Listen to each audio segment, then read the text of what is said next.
Hi, this is Eric at ANNEW.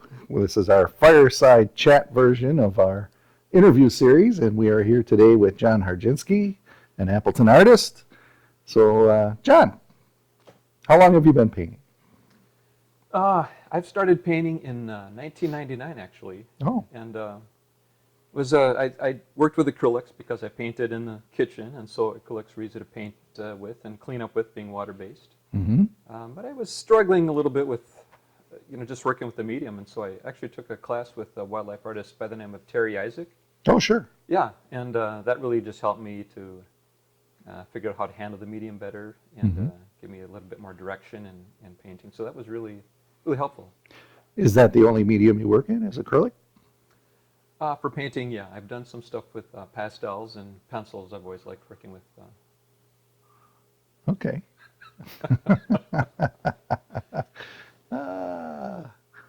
So what was it that inspired you in 1999 to become an artist?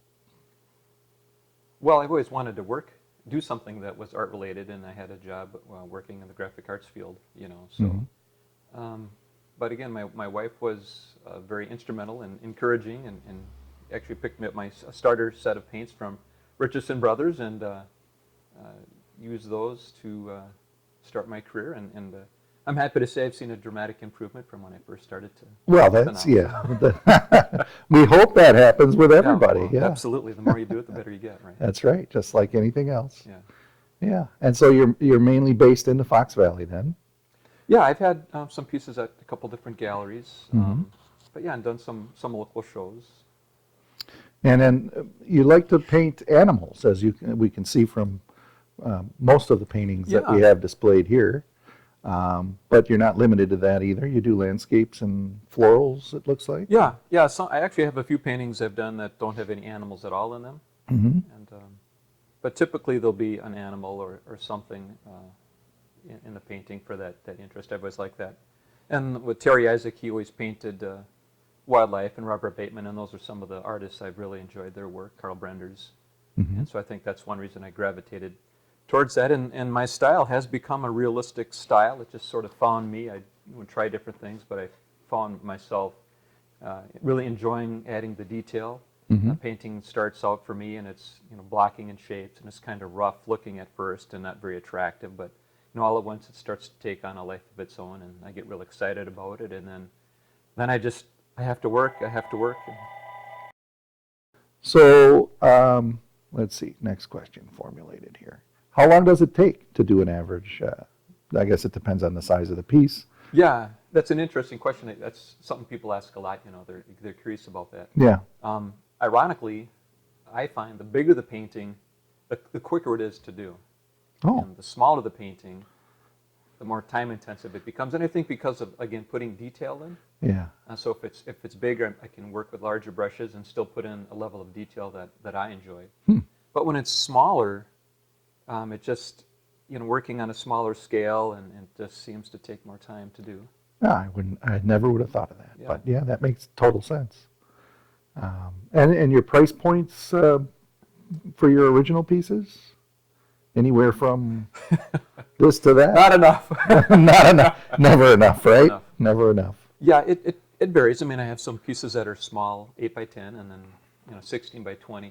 I used to paint more. I'd come up with something I liked, and then I'd paint on the board to that size. But over the years, it just has been a little easier to get a 16 by 20. Some more standard sizes to paint on. Yeah, it's easier for framing and for showing and all that sort of But I've done stuff as small as 2 by 3 inches. Oh. And then I have done some pieces 5 by 4. Oh, I'm familiar with your large piece. Bison that piece. big bison that we had here years ago. Yeah, that was a great piece.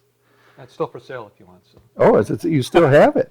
Yeah, it's in a box in the basement. So. Okay, all right. That was a fabulous piece. Thanks, sir. So your market is mostly Fox Valley. Do you have a website, or do you market online in any way? Well, interestingly enough, most of my pieces have been at galleries here in the Fox cities. However, I've found myself in another venture right now that has taken up a lot of time. So I've done a lot less painting over the last maybe 3 or 4 years. Sure. And that's, as you know, I do an Elvis tribute show. Yep. And so I've been very busy with that. We've had you here for that too. During Mile of Music, yeah, just out on the front door there. That was fun. That was a ride, yeah. Yeah.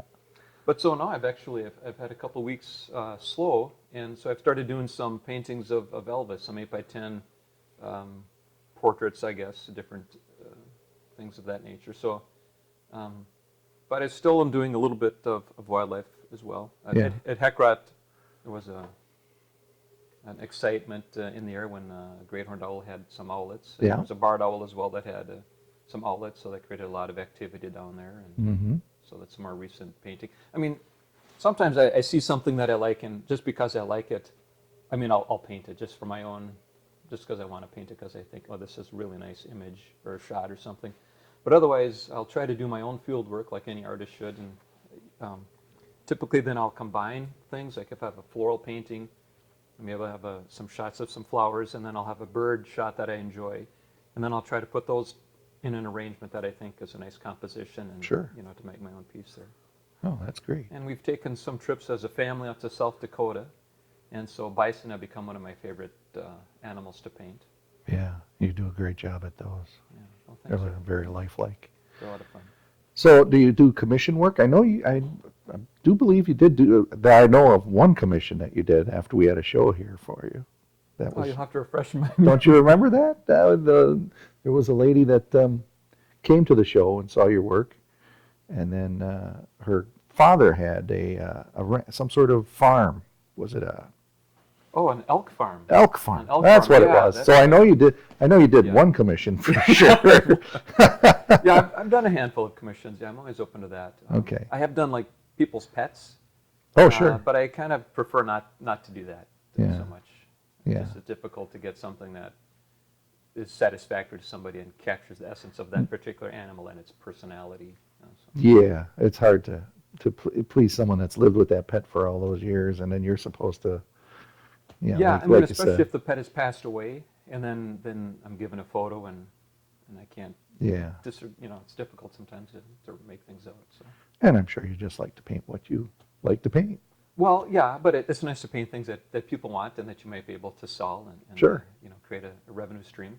Yeah. I am a published wildlife artist with Wild Wings out of Lake City, Minnesota, Oh, and so I've had a few pieces that have been put on like greeting cards or on home decor, okay. things of that nature, and that's kind of satisfying to get a royalty check.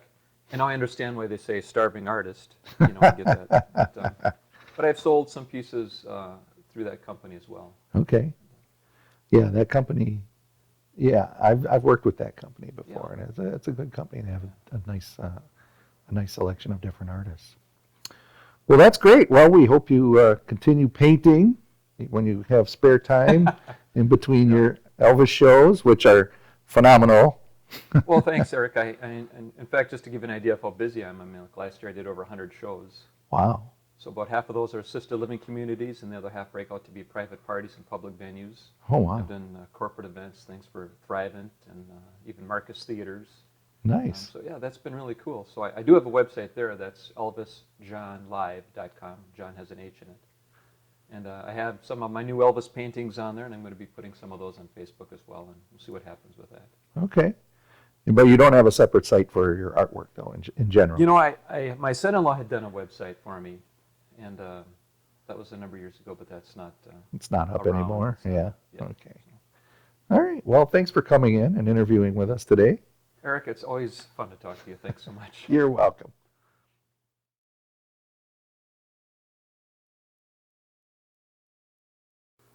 Hi, this is Eric at ANNEW, and this is our fireside chat version of our interview series. We are here today with John Hardginski. So, John, in today's political climate, which way do you think the election of 2020 is going to go?